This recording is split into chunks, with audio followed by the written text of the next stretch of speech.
জাকাত যোগ্য সম্পদ কি কি? জাকাতেবল অ্যাসেট, সব সম্পদে জাকাত হয় না। এই পয়েন্টটা খুব গুরুত্বপূর্ণ, আপনাদেরকে মনোযোগ দিয়ে শুনতে হবে। আপনারা মনোযোগ দিয়ে শুনতেছেন তো?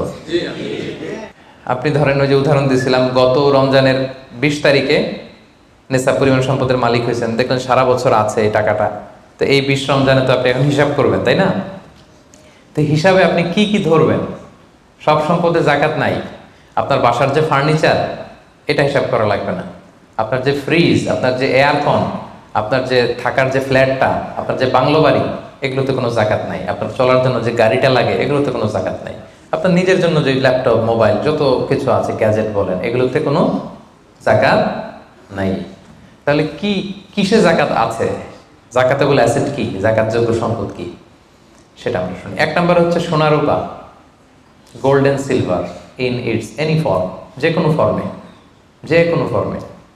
এটা জুয়েলারি হোক, অর্নামেন্টস হোক, এটা বার হোক, বিস্কিট হোক। অনেকে গোল্ডের বার কিনে না, দেখবেন 999 ফাইনেস্ট গোল্ড, একেবারে খাপটাত নাই, 24 ক্যারেটের গোল্ড, 999 লেখা থাকবে ওটার উপরে চকচকে, আপনার গোল্ডের বার, গোল্ডের বিস্কিট।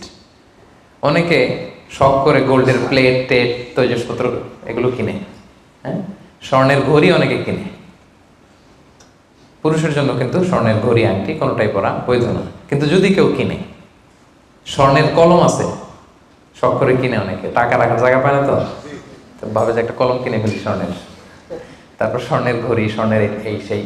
তো এরকম জুয়েলারি বলেন, তৈজসপত্র বলেন, যা যা আছে আপনার সব হিসাব করতে হবে in its any form. Gold and silver, এটা জাকাতেবল অ্যাসেট। বোনেরা অনেক সময় প্রশ্ন করে যে যেই গহনা আমি পরি, এটারও কি জাকাত দিতে হবে? ইখতিলাফপূর্ণ মাসালা, বিশুদ্ধ মত হচ্ছে দিতে হবে।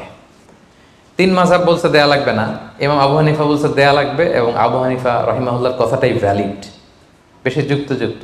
সুনানে আবু দাউদের হাদিস, আম্মা জান আয়েশা রাদিয়াল্লাহু তাআলা আনহা স্বর্ণের বা রূপার একটা আংটি পরে আছেন। রাসূল সাল্লাল্লাহু আলাইহি ওয়াসাল্লাম বলেন জাকাত দিছো? আম্মা জান বলেন না, এটা পড়ছি যাতে আপনার সামনে আমি আমার সৌন্দর্য বাড়াতে পারি। রাসূল সাল্লাল্লাহু আলাইহি ওয়াসাল্লাম বললেন হাসবুকি মিনান নার, জাহান্নামে ঢুকাতে এটাই যথেষ্ট। সাথে সাথে জাকাত দিয়ে দিলেন আম্মা জান আয়েশা। তো আম্মা জান আয়েশা তো এটা পরিহিতা ছিলেন, কি বলেন। আরেক নারী আসলেন তার মেয়েকে নিয়ে, হাতে 2টা স্বর্ণের চুড়ি। রাসূল বলেন জাকাত দিছো? দেই নাই। বলতেছে তুমি কি পছন্দ করো যে এই 2টা চুড়ির পরিবর্তে আগুনের 2টা চুড়ি জাহান্নামে পরানো হবে? ওই মহিলা ভয়ে তাড়াতাড়ি খুলে দিচ্ছে, ইয়া রাসূলুল্লাহ নেন, পুরোটাই দিয়ে দিলাম। তো এই হাতের বালাও কিন্তু ওই মেয়ে হাতে পড়া ছিল, তাই না? এতে করে বোঝা যায় যেই জুয়েলারি আমার বোনেরা আপনারা ইউজ করেন, সেটারও জাকাত দিতে হবে, সেটারও জাকাত দিতে হবে। আপনার সিন্ধুকে থাক, গলায় থাক, আপনি সব কাউন্ট করে জাকাত দিবেন। তবে আপনি বিক্রয় মূল্য হিসাব করবেন, কারণ আপনি 1 লক্ষ টাকা দিয়ে একটা নেকলেস কিনছেন, বেচতে গেলে কি 1 লক্ষ পাবেন? কথা বোঝেন নাই? পাবেন? এটার সাথে খাদ আছে, এটার মেকিং চার্জ আছে, জুয়েলারি দোকানেরও একটা মেকিং চার্জ রাখে। তো আপনি যখন আপনার নেকলেসটা বিক্রি করতে যাবেন, ওরা 20% কাট করে দিবে। 1 লক্ষ টাকার নেকলেস আপনি দোকানে বেচতে গেলে কত টাকা পাবেন? 80,000টা হিসাব করবেন, বিক্রয় মূল্য ধর্তব্য।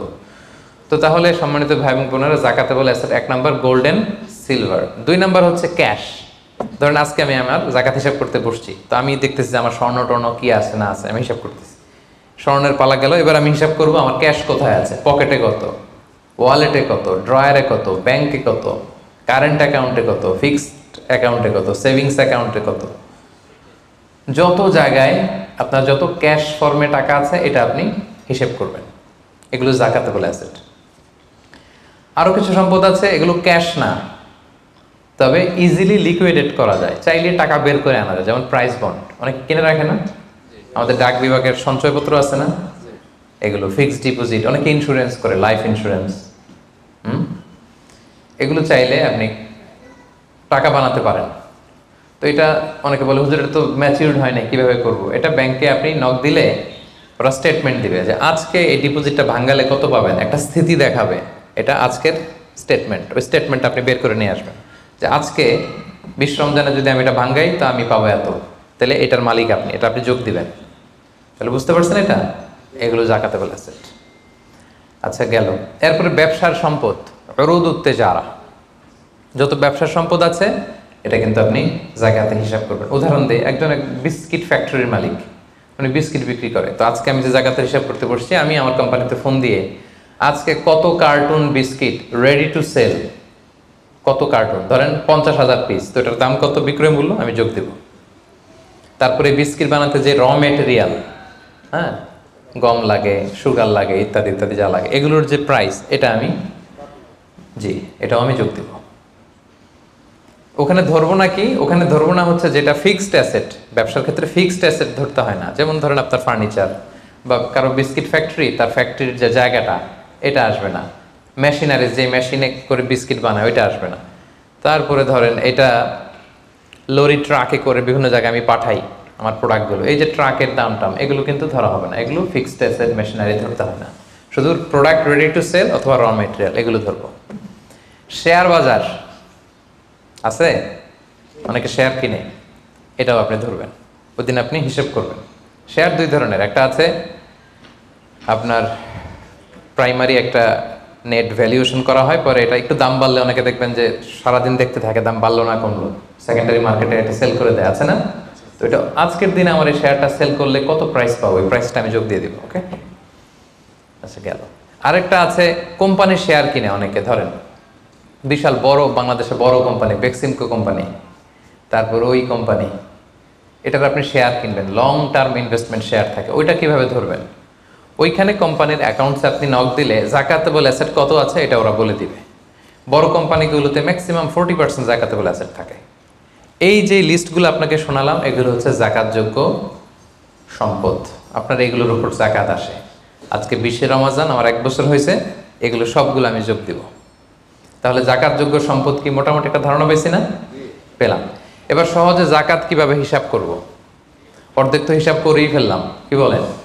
এই যে লিস্ট করে করে স্বর্ণ, ক্যাশ, ডিপোজিট, সঞ্চয়পত্র, আমার শেয়ার বাজার, আমার ইনভেস্টমেন্ট, আমার ডিপোজিট, আমার এটা এটা এটা করতে করতে করতে করতে বিশাল, ধরেন একটা উদাহরণস্বরূপ বলি, যে ধরেন 20 লাখ দাঁড়ালো আমার, 20 লাখ টাকা, স্বর্ণের দাম সহ ইত্যাদি সহ সবসময়।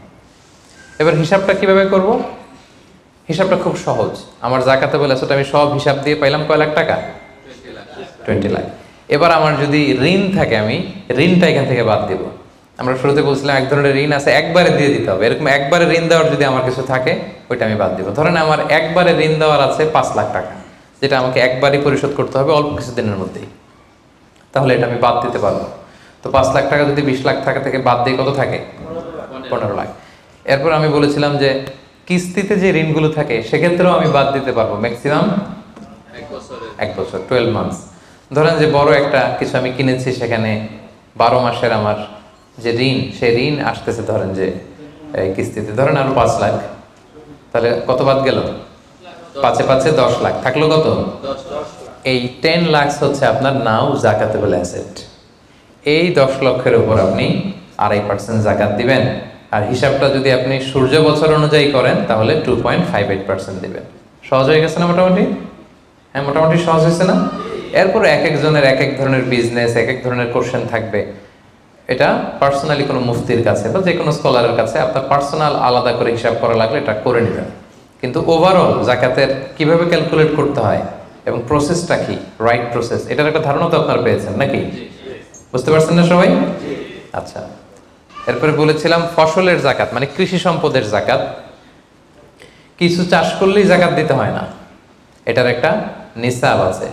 সেটা হচ্ছে কমপক্ষে 18 মণ। কমপক্ষে কয় মণ? 18 মণ। কমপক্ষে 18 মণ হইলে ফসলের জাকাত দিতে। আল্লাহ বলেন, ইয়া আইয়ুহাল্লাযীনা আমানু আনফিকু মিন তাইয়্যিবাতি মা কাসাবতুম ওয়া মিম্মা আখরাজনা লাকুম মিনাল আরদ। জমিন থেকে যেটা উৎপন্ন করে দেই, এটাও আল্লাহর রাস্তায় দান করো। ওয়া আতু হাক্কাহু ইয়াওমা হাসাদি, যেদিন ফসল হারভেস্টিং করে ঘরে তুলবেন ওই দিনই জাকাত দিতে হবে। মজার ব্যাপার হচ্ছে ফসলের ক্ষেত্রে বা কৃষিজ পণ্যের ক্ষেত্রে কিন্তু 1 বছর অপেক্ষা করা লাগে না। এর আগে টাকা পয়সা, স্বর্ণালঙ্কার, এগুলো 1 বছর আছে কিনা দেখতে হয়। কিন্তু যারা কৃষি কাজ করে ফসলের ক্ষেত্রে 1 বছর তো 1 বছর নাই, ফসল যেদিন কাটবেন ওই দিনই ফসলের জাকাত। তো ফসলের জাকাতের জন্য 1 বছর ওয়েট করা লাগে না। তো আপনি নিজে ধরেন ধান খাওয়ার জন্য আপনি ফসল করছেন 10 মণ, ওটার জাকাত দেওয়া লাগবে? বুঝে থাকলে উত্তর দেন। 10 মণ ধান আমি করেছি, কেন লাগবে না? 18 মণ হয় নাই। দেখেন শরীয়ত কত সুন্দর, কিছু আপনি করলেই জাকাত দিতে বলে নাই। এটা একটা স্ট্যান্ডার্ড আছে, লাইসা ফিমা দুনা খামসাতে আউসুকিন সাদাকা, 5 ওসাকের নিচে যাকাত হয় না। 1 ওসাকে কত এভাবে হিসাব করে বের করা হয়েছে 720 কেজি, 18 মণ। 18 মণের নিচে হইলে যাকাত দেওয়া লাগবে না। আরেকটা ব্যাপার হচ্ছে, যে কোনো ফসলে যাকাত হয় না যে ফসলগুলোকে গুদামজাত করা যায়, পচনশীল যদি হয় হবে না। যেমন আম রাখা যায়, কলা রাখা যায়, পেঁপে রাখা যায়, শাকসবজি রাখা যায়, রাখা যাবে হচ্ছে চাল, ডাল, গম, ভুট্টা, খেজুর, এগুলা গুদামজাত যদি করা যায়, ওগুলো যদি 18 মণ হয় তাহলে আপনি যাকাত দেবেন। তো জামের চাষ যারা করে তারা কি মোটেও দিবে না যাকাতের কোনো কিছু থাকবে না? হ্যাঁ থাকবে। তাদের হচ্ছে উরুদুত যারা ব্যবসার হিসাবে, ওই যে হিসাব করবে যেদিন, ওই দিন দেখবে যে আজকে আমার বিক্রি করার মতো কয় খাঁচি আম আছে, 40 খাঁচি আছে, দাম কত, ওই অন্যান্যর সাথে যুক্ত করে নেবে। কিন্তু ফসলের দিতে হইলে কমপক্ষে 18 মণ, এবং এটা গুদামজাত করা যায় এমন পণ্য হইতে হবে। কিভাবে দিব বলেন? 18 মণের বেশি করছেন, ধরেন 100 মণ হয়েছে আপনার ধানের, কিভাবে দিবেন? 2.5% দিবেন না। ফসলের যাকাতের হিসাব হচ্ছে ওশর আর নিসফে ওশর। আরবি বুঝতে যদি কষ্ট হয়, সহজ করে বলি, 10% আর 5%। ফসলের যাকাত হচ্ছে ভাই 10% আর 5%। 10% আরবিতে বলে ওশর। কখন 10%? যখন এটা ইরিগেটেড ল্যান্ড হয়, আল্লাহর দেয়া বৃষ্টির পানিতে চাষ হয়ে যায়, আপনার আলাদা করে সেচ দেয়া লাগে না, আল্লাহর দেয়া বৃষ্টিতেই হয়ে যায়। এটা হচ্ছে কস্ট ফ্রি কাল্টিভেশন, আপনার খরচ টরচ নাই, আল্লাহ বৃষ্টি দিছে, ধান বুনে দিছেন, হয়ে গেছে। এটাই 10% দেবেন। 100 মণ হইলে 10 মণ। আরেকটা হচ্ছে আপনার সেচ দেয়া লাগে, এটা হচ্ছে কস্ট বেসড ইরিগেট কাল্টিভেশন। আপনার সেচ দেয়া লাগে, কীটনাশক দেয়া লাগে, রাসায়নিক সার দেয়া লাগে, নিড়ানি দেয়া লাগে, এই করা লাগে, সেই করা লাগে, আপনার খরচ বেশি। ওইখানে 10% না, ওখানে দেবেন কত পার্সেন্ট? 5%। 100 মণ ধানে কয় মণ দেখছেন? তার মানে the more you cost the less you pay, the less you cost the more you pay. সুবহানাল্লাহ। এখন যদি বলেন হুজুর আমার তো কিছু বৃষ্টির পানিতেও হয়, আবার আমিও কিছু পানি দিই, এখন কি করবেন বলেন দেখি, কে বলতে পারে? 7.5% দিবেন?